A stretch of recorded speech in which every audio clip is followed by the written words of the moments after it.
Assalamualaikum warahmatullahi wabarakatuh. Sebelumnya, perkenalkan nama saya Arif Gatala Genta Ramadan dengan nomor NIM 23314070111008.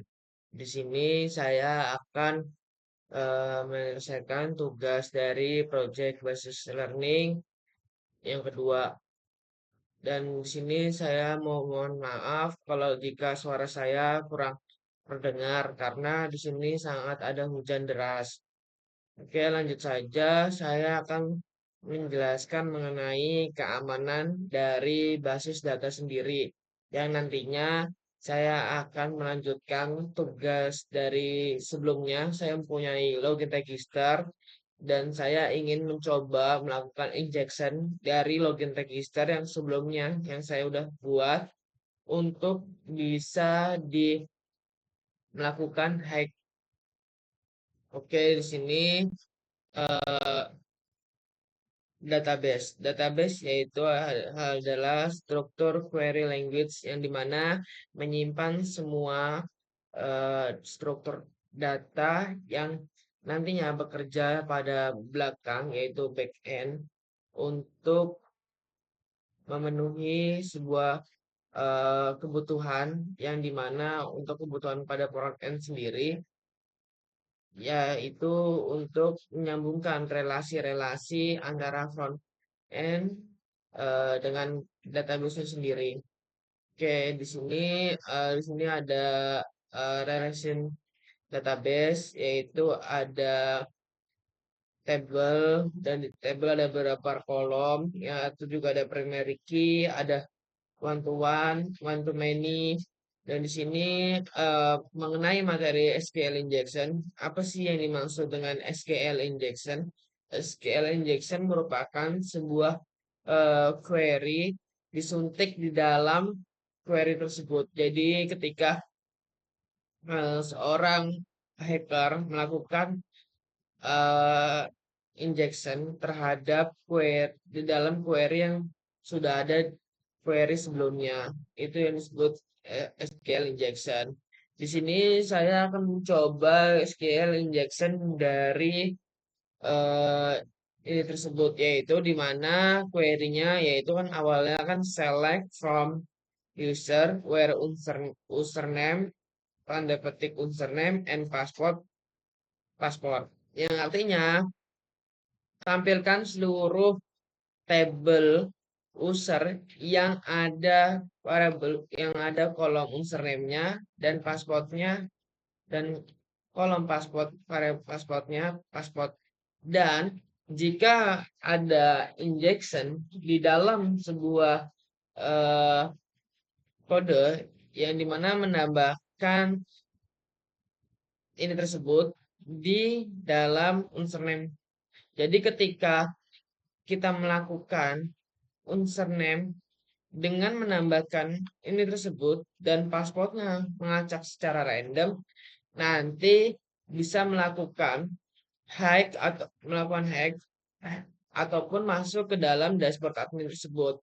Yang dimana artinya yaitu select from user where username tanda petik or satu sama dengan satu titik terus habis itu strip petik tuh apa tanda petik seperti ini dah titik dua. Nah, yang artinya tampilkan seluruh tabel user yang username-nya tutup nih, langsung ditutup, terus langsung buka mensuntik or nol or itu atau satu sama dengan satu true yang artinya benar dan strip komentar dan passwordnya akan otomatis jadi komentar.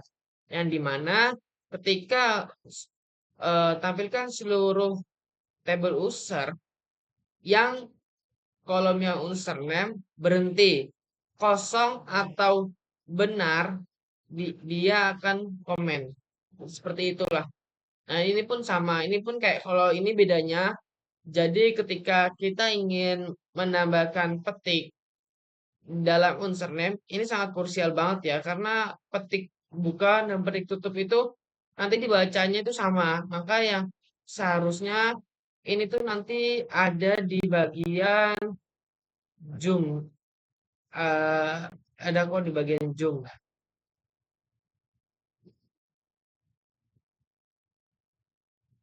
Oke, mungkin ini semuanya sama saja kayak show table, terus select from user, terus habis itu ada drop user. Ini lebih bahaya ketika nanti seorang hacker mengedrop seluruh table yang ada di database user kita. Nah, ini apalagi nge-shutdown ataupun matikan server ataupun menghapus database kita itu sangat bahaya sekali. Mungkin selanjutnya saya akan menjelaskan dan melakukan praktek langsung dan nanti bagaimana caranya melakukan intimidasi. Oke, di sini saya sudah punya yang dimana udah punya codingan yang sebelumnya yang udah pernah saya buat dari PBL 1 hingga UTS hingga sekarang PBL 2 berkelanjutan. Dan saya di sini ingin menjelaskan codingannya terlebih dahulu. Oke, di sini ini saya menjelaskan kalau kode ini tidak rentan dalam serangan injection, yaitu di sini yang pertama harus menggunakan paspornya itu khas. Ini penting banget. Jadi ketika input paspornya nanti itu tidak plain text di database. Jadi paspornya itu otomatis hashing yang dimana memiliki karakter-karakter yang berbeda. Oke, di sini sama aja sebenarnya dan di sini nih. Jadi ketika eh, jika login unsur name password, dia akan ngebaca nih eh, di dalam tabel admin. Apakah benar ketika nanti register paspor adminnya itu benar? Kalau misalnya benar, dia akan masuk. Nah, ini pun sama nanti untuk mahasiswa, dosen, dan kalau misalnya dia tidak berhasil untuk login pun gagal. Nanti ada konsol log di atasnya. Seperti itu sih.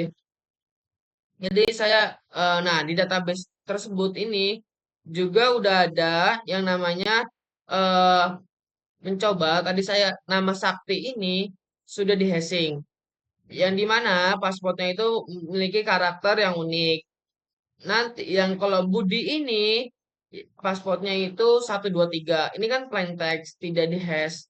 Oke, saya sekarang akan mencoba terlebih dahulu untuk login yang apa dengan codingan yang tidak dapat rentang untuk diretas. Oke, contoh seperti ini. Saya ingin Sakti. Ini saya mencoba yang berhasil dulu ya. Sakti itu passwordnya Sakti 123. Oke. Selamat datang admin Sakti. Logout keluar. Tapi kalau saya ingin mencoba untuk melakukan hack dengan seperti ini dan ininya pun ngasal, ini pun dia akan login gagal, tidak akan berhasil. Seperti itu. Jadi eh, kalau misalnya dia mencoba untuk masuk ini, coba ini saya masukin, dia akan register. Nah, ini tidak akan bisa juga. Ini login sih sebenarnya tadi, bukan register. Nah, ini login. Nah, sedikit kodenya di function yang dimana sebenarnya nggak terlalu banyak untuk mengganti kodenya yang ada di function. Pada pada intinya sih cuman menambahkan ini dan mengganti yang pada kode sebelumnya. Sebenarnya kalau misalnya ininya sama aja, tapi yang membedakan tuh cuman sekitar ini aja yang di bagian ini. Ini rentang untuk di injection.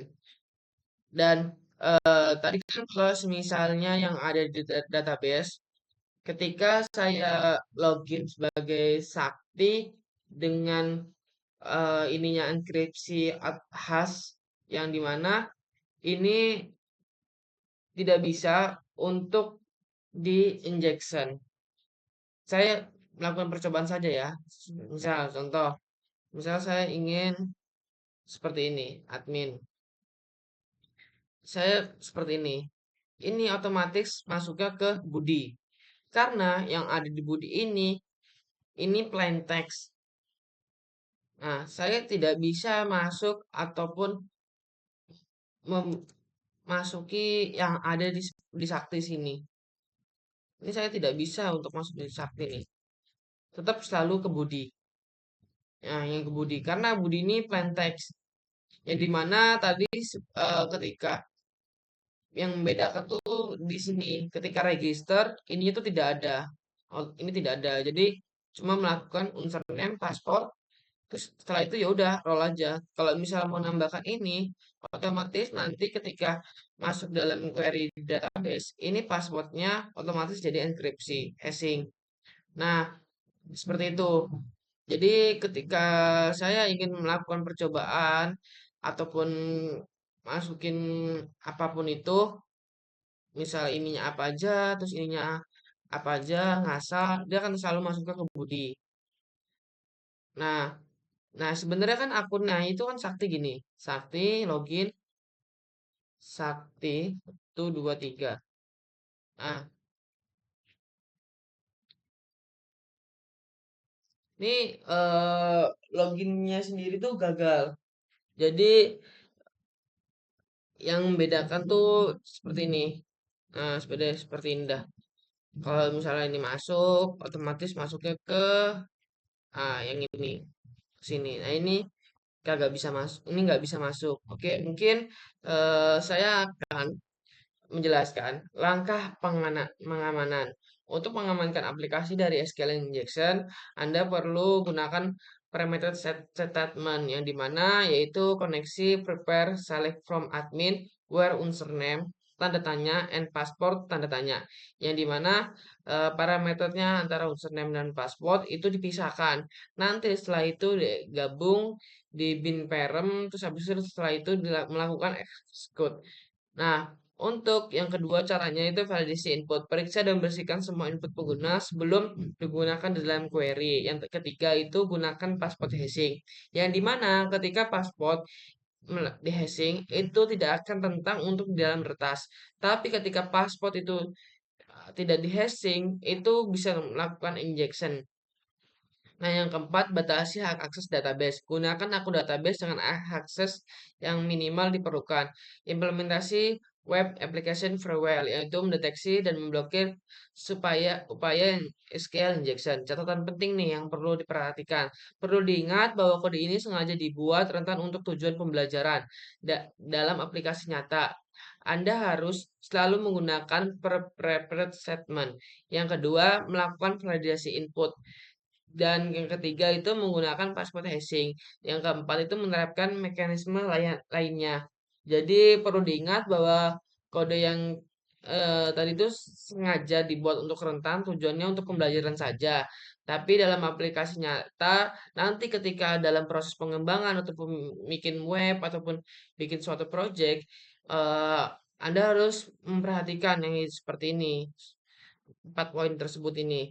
Oke, mungkin eh kurang lebihnya mohon maaf. Segitu aja. Sekian dari saya. Wassalamualaikum warahmatullahi wabarakatuh.